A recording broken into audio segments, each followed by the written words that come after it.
Assalamualaikum warahmatullahi wabarakatuh. Perkenalkan, nama saya Laila Maulidatur Rohmah. Saya akan menjelaskan tema tentang latar belakang permasalahan dalam penelitian.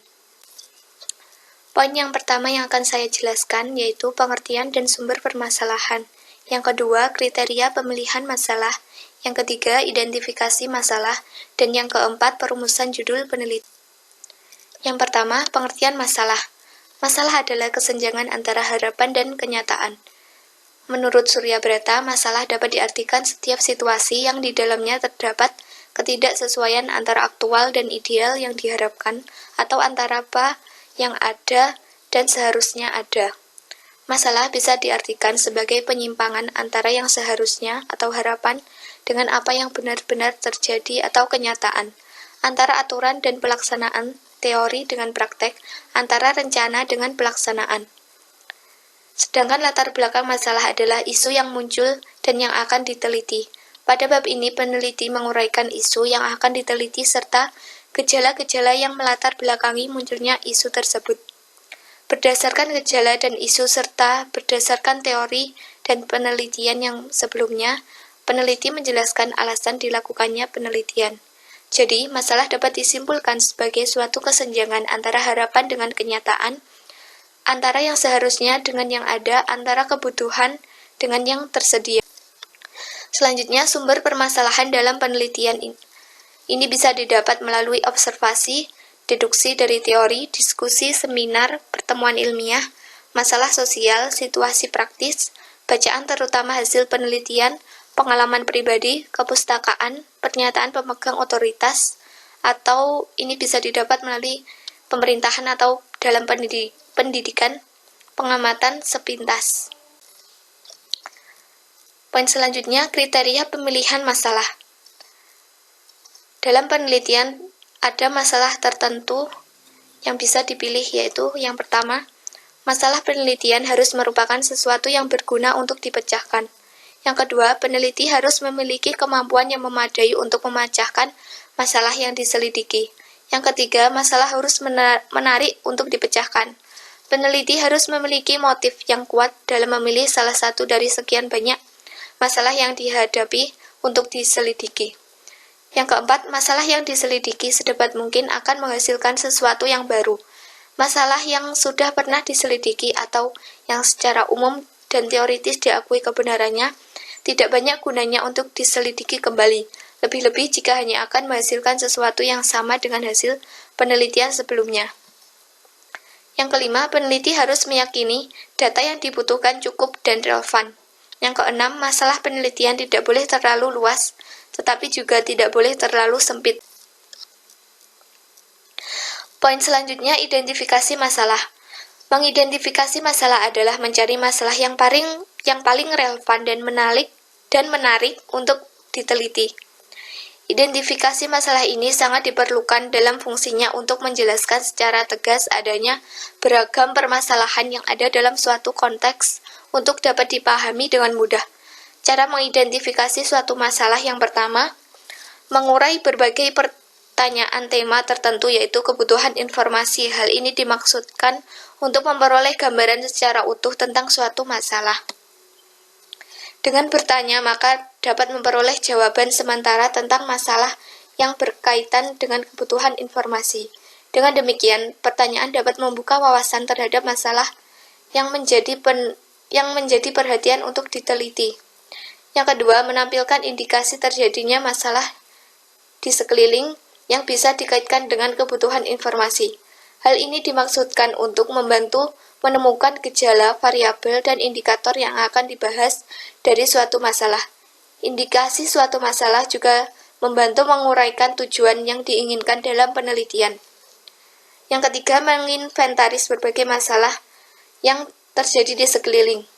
Menginventaris ini mencatat. Hal ini dimaksudkan untuk membantu menemukan masalah penting dari berbagai masalah yang ada sebagai fokus masalah dalam penelitian yang akan dilakukan. Menginventaris dapat dilakukan dengan mengelompokkan atau membuat kategori suatu masalah berdasarkan domain penting dari substansi masing-masing masalah. Yang keempat, meneruskan masalah. Dalam suatu masalah yang dapat mewakili dan mendeskripsikan penelitian yang akan diliti. Perumusan masalah dilakukan dengan menggabungkan antara fokus masalah penelitian dengan teori yang sebelumnya berkaitan. Hasil akhir dari perumusan masalah tersebut bisa diwujudkan dalam judul penelitian. Selanjutnya, misalkan latar belakang masalah. Seperti yang kita tahu, sistem pendidikan di Indonesia dari dulu hingga sekarang begitu-begitu saja.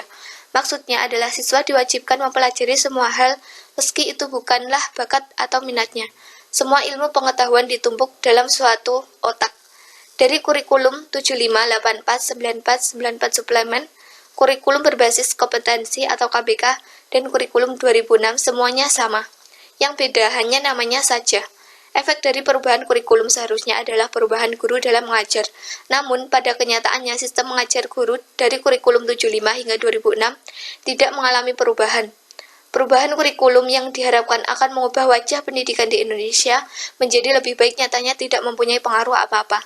Lalu, dengan kenyataan seperti ini, masih layakkah pendidikan di Indonesia kita ikuti? Padahal, sebenarnya kalau kita mau keluar dari arus, ada banyak sekali model pendidikan yang lebih baik dari sekadar mengikuti kurikulum pemerintah. Nah, berdasarkan latar belakang tersebut, penulis bisa mengidentifikasikan beberapa masalah yang akan dijadikan bahan penelitian. Yang pertama, buruknya sistem pendidikan di Indonesia. Yang kedua, perubahan kurikulum dari tahun ke tahun sama sekali tidak menjadikan pendidikan di Indonesia semakin baik.